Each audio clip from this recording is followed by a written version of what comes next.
So we're going to wrap up all my January reads and do something I don't see very often on long form YouTube videos, which is yes, no, maybe. This January, to kick off the year, I read 17 books. Technically 19, but 2 are arcs, and one of those arcs is a situation where I kind of feel like it's best not to say anything if you don't have anything nice to say. And so, out of respect for the author, I'm just going to not. And then the other arc, I cannot wait to talk about. Oh my gosh, I have to wait until June, but holy cow, I have a 5-star read. I cannot wait to see what this book does. People are going to go nuts, I think. I'm pretty sure. I went through most of January with quite a few 4-star, 4-something reads, and I was not sure I was going to find a 5-star read this month. But just in time, right before the end, I did finally hit my 5-star. And we'll get to that when I get to it in our list. I'll try to go in chronological order. Kicking off the year of 2026 was The Predator. That was a 4.75 for me, so definitely a yes. Yes, yes, yes. I cannot wait to go into the rest of the Darkverse. I have not yet, just to try to keep everything diversified this month, but absolutely yes for The Predator. The second book of the month was Direbound by Sable Sorensen, and not being a Romantasy fan, or I'm not going to say I'm not a fan, but I definitely don't lend towards Romantasy. So given that, I definitely gave it a 4-star. I can see where it's a 5-star read for a lot of you. For me, it was a solid 4. I enjoyed it, and I will read Furybound when I get around to it. So for me, definitely a yes. The third book of the month was The Graveyard Shift, which dips into the horror genre. For me, it's a no. I did finish it. I didn't DNF the book. I think just maybe the writing style itself wasn't for me. The book itself had really good ideas. I liked the storyline. I liked the characters even. I think just the writing style was a little bit different from what I prefer. It could even be a maybe. But for me, it's a no. I just didn't find it particularly suspenseful. It was okay. It was a 2-star read for me. So for me, it's a no, but for you, it might be a maybe. Next, my fourth book of the month was part 1 of 2 of the graphic audio of Red Rising. And I just thought it'd be a good to and from work commuting book. I'm really loving the whole graphic audio thing. Some of them are done so well, and it's, I think, just, kind of exciting. So Red Rising, I thought, was a good candidate to go ahead and jump into the graphic audio, and it did not disappoint. For me, it was a 4-star. The narration was fantastic. What a story. Darrow is a fantastic character. What a fascinating MMC, and resonates a little bit with Haymitch. Like, there's just some really gut-wrenching things that happen to kind of get the story kicked off, and I don't want to spoil anything, but so far so good on Red Rising. I will pick up the second half when I get my credit in a couple days, and we'll see what the second half brings. So for me, for sure, a yes. Next was going to be The Poisoner by Ivy Ophelia. Okay, so let's start with what I did like. I did like the gothic atmosphere. Alina, the FMC, is persnickety. She marches to her own drum. I really like that about her. She has inherited an apothecary from her father, and she dabbles in quite a few different experiments. I don't want to give away too much. She uses her talents for interesting means. The MMC in this is going to be Silas, and he is a dark, brooding, mysterious character, and they definitely have an enemies to lover vibe. For me, every few chapters just felt like I was getting a synopsis of the previous chapter to kick it off, and then getting a little bit of dialogue and banter, and then spice, and then I felt like I started a new chapter, and then it did like a synopsis again, and then I would get back into it. So it kept breaking up the story for me, because I felt like I kept getting flashbacks of what I had just read, and it just didn't flow for me. So for me, no. I did finish. It just wasn't my cup of tea, but you may really like this. It really was a unique setting. The gothic apothecary, vampires, enemies to lovers, like all the parts were there. It just wasn't put together in a way that is really for me. And so I think maybe I just wasn't the target audience for this. So I would say a maybe. Deep End, is going to be the next book. Yes, yes, yes, yes, yes. I enjoyed it very much. I just did a review on it last week, and so I don't want to dive back in. Ellie Hazelwood did a great job on this. I enjoyed it. For me, I'm just going to keep it short and sweet and add a yes, for sure. I enjoyed it. I had fun. The characters were fun. Yes. The next, which is coming out this week on February 5th, I believe, is going to be The Fall Line by Meg Riley. I just did a review on this as well, and I did enjoy it. Yes, for me, and also a yes on going back into the Heartwood series and seeing books 1 through 3. After The Fall Line, I read another arc from Book Sirens, and while I am so grateful for the arc being sent to me, I just don't think that it would be nice of me to leave a review. I'm really hoping the next arc that I get from Book Sirens is going to be something that I can rave about. I really, really do. This one just wasn't it, and I'm not even going to bring up what it was. After that, I wanted to try to maybe just read a contemporary romance that can kind of get me into a good kind of palate cleanser, even pace, just kind of smooth things out, something short, sweet. And I picked up something that has an FMC that is a year younger than me. So she's 48 and he is 50. And it was called Role Playing. I ended up giving this a 3.25. Contemporary romance, it hit some good points about divorce, kind of elderly parents, how to navigate with young adult children in an atmosphere of finding a new person to date. So Role Playing was a 3.25, and so I would put it in the yes, especially if you're looking for just a sweet, cozy read about midlife, finding romance, and definitely if you enjoy a cinnamon roll. So I would say a yes. After Role Playing was Watch Your Back. Watch Your Back by Tate James was book 2 of The Devil's Backbone. Enjoyed it a lot, not quite as much as book 1, but it was really enjoyable and moved the storyline, progressed it very well. For me, obviously, that's going to be a yes. I steamrolled right through that and into book 3, which was Your Next, which I'll get to in a little bit. After that, I went into Amazon's Improbable Meet Cute Second Chances, single sitting reads from best-selling authors, acclaimed storytellers, and new voices. And it's a Kindle Unlimited and Audible kind of a tandem where you can either immersive read and listen and read both, or just one or the other. I chose to do the audio version of Accidentally Yours by Christina Lauren. It was really cute. I liked that it was short, sweet. I have a 30-minute drive each way, so I was able to knock this out in a couple of days with a little bit of lunchtime listening, and it was adorable. It was really sweet, perfect in time for Valentine's, and really cute story.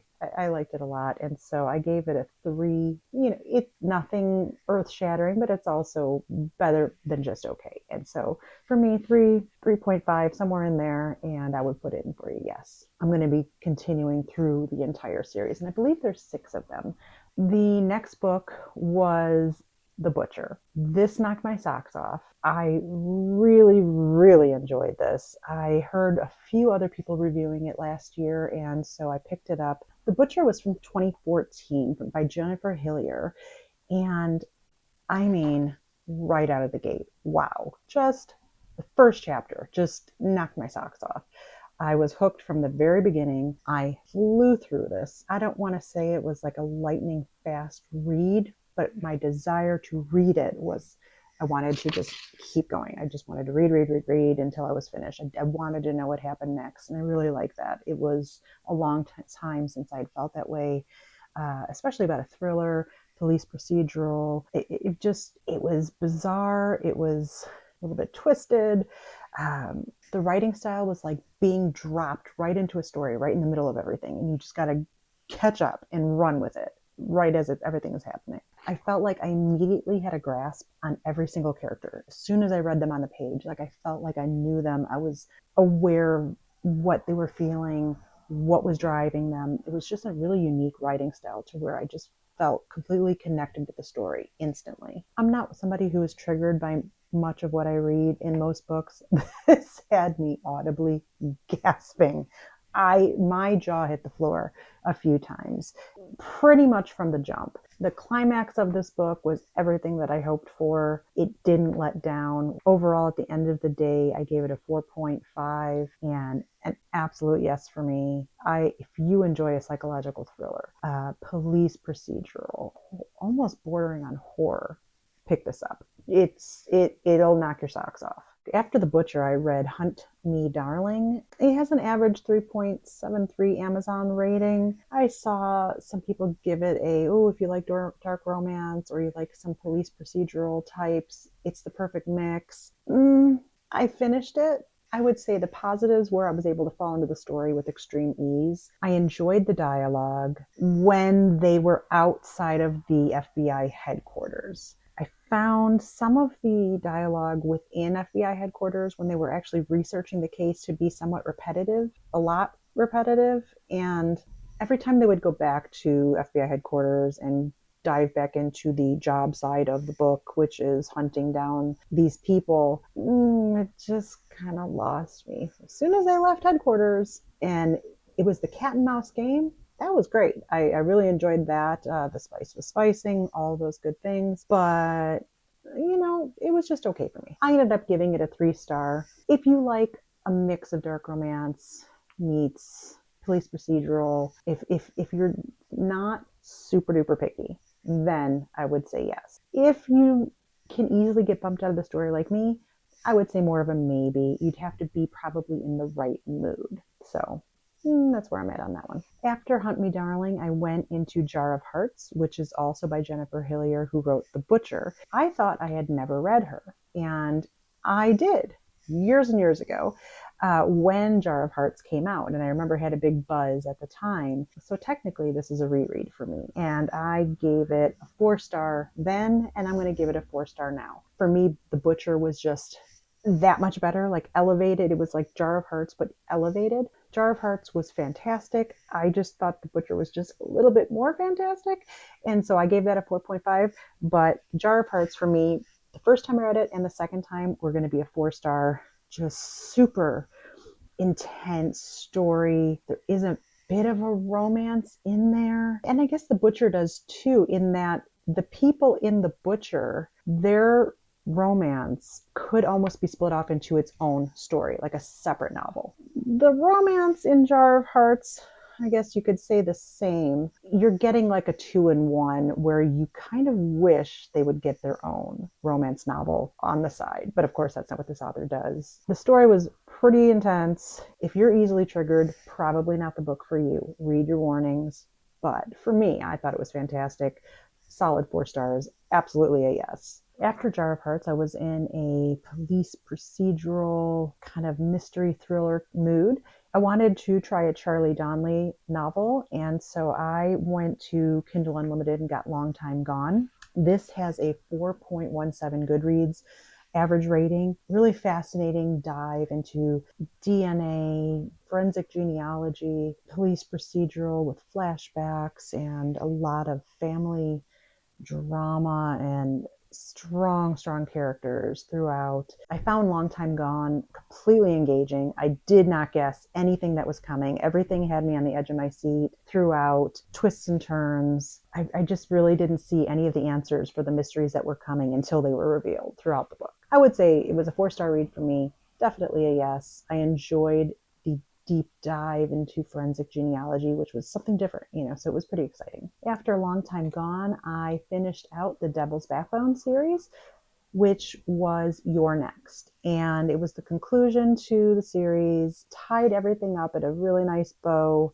For me, it was probably, if I'm honest, the weakest of the 3 books. Still a 4-star read for me. I did enjoy it. I did like the completion of all 5 of the characters' arcs. If I were nitpicking, if I were going to critique it, after all the suspense in book 2 and what's leading to why all these things are happening to the secret society and to these 5 in particular and our FMC even more specifically, it was kind of I don't know, it just kind of fell off. It just was a little bit anticlimactic. Not the romance. That finished out really nicely, and I thought that angle was handled really well. The spice was fantastic. Character arcs, again, I really enjoyed how they developed, came full circle, and you loved them all by the end. Some of them more so than others. I think Carter is just hilarious. I did tandem this with the audio, and the audio is just fantastic. Some of the narration just brings them to life in a way that you just can't have like laugh or giggle or anything like that. For me, if I had to critique, I would say the suspense died down a little bit and was a little bit anticlimactic, but the romance, which is the main point, finished out very nicely. And so definitely a yes. I would say the series was a 4-star series overall and really enjoyable. I was glad to find a new author in Tate James. The second to last book of the month of January for me brought me my first 5-star read. I was thinking I wasn't going to get one, and I did finally have one, and that is going to be The Butterfly Garden by Dot Hutchison. I just found out when putting in my Goodreads review that this is a series, and so color me excited because this came out in 2016. It was a nominee for Reader's Favorite Horror in the Goodreads Choice Awards. Although this book has been out for going on 10 years now, if you have not heard of it and or read it, I refuse to give away any of the secrets. You can find the blurb. I'll read the beginning of the blurb. Near an isolated mansion lies a beautiful garden. In this garden grow luscious flowers, shady trees, and a collection of precious butterflies. Young women who have been kidnapped and intricately tattooed to resemble their namesakes. Overseeing it all is the gardener, a brutal, twisted man obsessed with capturing and preserving his lovely specimens. Yeah, I'm going to leave it there. I'm not even diving into anything remotely spoiling any plot points. Like, I just refuse to do it. I will never do it. I really liked the interview style writing. The plot moved as an interview. There were flashbacks, and then you're brought back to present where Maya, our female main character, she walks us through the story, and we're finding out with the detective or the special agent in charge what has transpired. It's hard to read. If you're not a true crime fan, if the subject matter is a little too much, don't even attempt this book. I think this book might be listed as thriller. Personally, I would classify it more as horror and crime. I guess there is suspense, but to me, it's more a horrifying example of the scum of our society. A deep dive into strength, survival. I did see some reviews where people were saying, I just didn't feel like it was super mysterious, and I think that's because it was. Personally, I think it was misclassified as a mystery. I really do feel like it's more thriller, but definitely horror, and not true crime because it's not a true crime, but in that vein. If you like true crime podcasts or shows, this is a fiction version that would have you on the edge of your seat. There are many, many unanswered details, questions that are slowly unfolded as the story goes. So I guess that's mysterious in that vein, but it's really not a mystery. And again, I really did enjoy that you unravel everything along with the FBI agent doing the interview in this book. That interview style is a little bit almost father-daughter-esque. I don't know, maybe more of a cat and mouse, but with a respect. They have a respect for each other during this interview process, and it just jumps off the page. It really, really does. Throughout the book, you're finding out what happens to this poor girl, and there's breadcrumbs, but not in the way that some books have breadcrumbs where you can kind of guess the ending. They're not breadcrumbs like that. It's almost like the little crumbs that fall off the breadcrumbs, the little dust that's left, like a sprinkling throughout the book of things to come. And so you just feel like it all weaves together in a really sick, twisted story that is written so well. And again, if you're into true crime podcasts, you're going to love this. Obviously, for me, this is a yes. It took a book from 2016 to be my first 5-star read of 2026, and I couldn't be more thrilled. That is really exciting for me. I love stumbling upon something I wasn't expecting and being completely blown away by it. And the final book for me of this month, not counting the arc I finished on the 31st, is going to be Two Can Play by Ali Hazelwood. And this was released in 2024 only on Audible, I believe. It was only on Audible in 2024, but is going to be released as a trade paperback on February 10th, 2026, and it's going to include, with the new release, a bonus chapter. This is going to be a contemporary STEM romance, enemies to lover, spicy. They're gaming developers and they're forced to go on this company retreat to see if they can all work together, and they have a strange past. Over the last few years, through miscommunication, they think each other has some kind of a reason to not want to be near the other. They're both wrong, and that leads to kind of funny, comical, fun romance that will have a happily ever after. I don't want to give away too much since it is about to re-release in print on February 10th with the new bonus chapter, but it's an enemies to lovers, spicy romance set in a kind of a video gaming developer world. And it was a lot of fun. I enjoyed it. I gave it a 3.5. So as far as the yes, no baby scale, definitely a yes. The audiobook was really enjoyable. I'm sure it'll be just as great in print. This was my January wrap up. I'm feeling a bit under the weather, so I'm going to keep it short and sweet for this week. I don't tend to do a lot of no's. If I did, I always try to explain that it may just not have been for me. I'm a mood reader, so sometimes something just may not be the right time or the right moment for me to pick it up. And typically when something is like that, especially when the rest of the book review world feels it's a 4 or 5-star read, typically if it's something that's raved about that much, I will go back. I'll go back and maybe give it another try in a few months. I don't feel like anything that was a maybe for me this time around is something that I need to revisit. It was more of a writing style that did or did not mesh with me. Again, out of 1,000 some books that I've read since 2005, I believe my Goodreads average is about a 3.75, somewhere in there. So I tend to be pretty fair when something is below a 3-star read for me. And again, 3 for me can be really, really enjoyable. 3 is not by any means bad, but when it's in a 2 or a 1 range, it just either didn't vibe with me or it's just horrible. In this case today, they just didn't vibe with me. They're probably very, very good reads for other people. Just not for me, just not this month. Anyway, have a great week.